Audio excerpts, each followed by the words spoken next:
လေးမှာမိုးရီရွာတဲ့နေ့ကပူပူဆက်ဆက်လေးစားချင်လာလို့ spicy pork မှာမာလာထန်တာစားဖြစ်ခဲ့ပါတယ်။အားလုံးမင်္ဂလာပါရှင်။ဂွန်ဘလော့ကနေပြန်လည်ကြိုဆိုလိုက်ပါတယ်။အခုဂွန်ရောက်နေတဲ့ဆိုင်ကတော့မန်လေးမှာမာလာရှော့ကိုတွေစပြီးတော့ခေစားကလေးက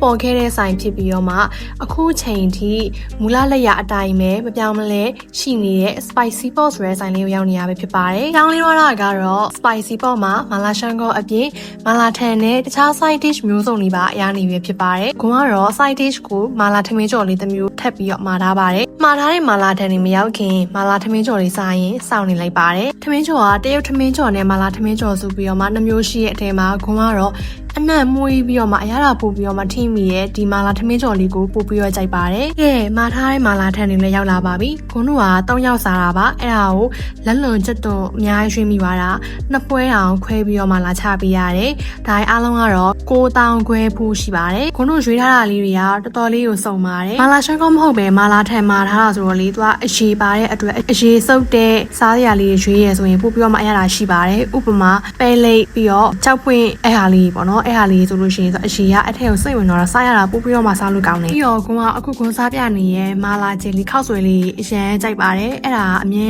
မပါမဖြစ်ထည့်ပြီးတော့မှစားတတ်ပါတယ်ဝါရတာထုတ်လေးနဲ့အစားလို့ကောင်းတဲ့ဂုံချိုင်လေးတွေလည်း spicy pot မှာရနေပါပြီကွန်တို့အခုစားနေရဲ့ spicy pot ဆိုင်ကတော့65A 38တောင်းမှာရှိရဲ့ဆိုင်ခွဲအသစ်မှာပါဒီဆိုင်အသစ်က decoration ပြင်ထားတာလေးကတော်တော်လေးလာတယ်ပြီးတော့ဘယ်နေရာမှာမဆိုဓာတ်ပုံရိုက်ဖို့အတွက် lighting လည်းအရန်ကောင်းတယ်အစိုးစွာနဲ့မာလာထန်စားတဲ့နေ့မှာပဲအင်ဂျီဖြိုးလိုင်းနေဖြစ်နေရပေါ့နော်အဲ့တော့အင်ဂျီမှာမာလာထန်ဟင်းရည်အကုန်လုံးပေပွားသွားပါတယ်ခွန်ရဲ့ vlog လေးကတော့ဒီလောက်ပါပဲရှင်အဆုံးနေ့ကြည့်ပေးကြတဲ့အတွက်လည်းအားလုံးကိုကျေးဇူးများတင်ပါတယ်နောက် vlog ဒီမှာပြန်တွေ့ကြမယ်နော်အားလုံးပဲ bye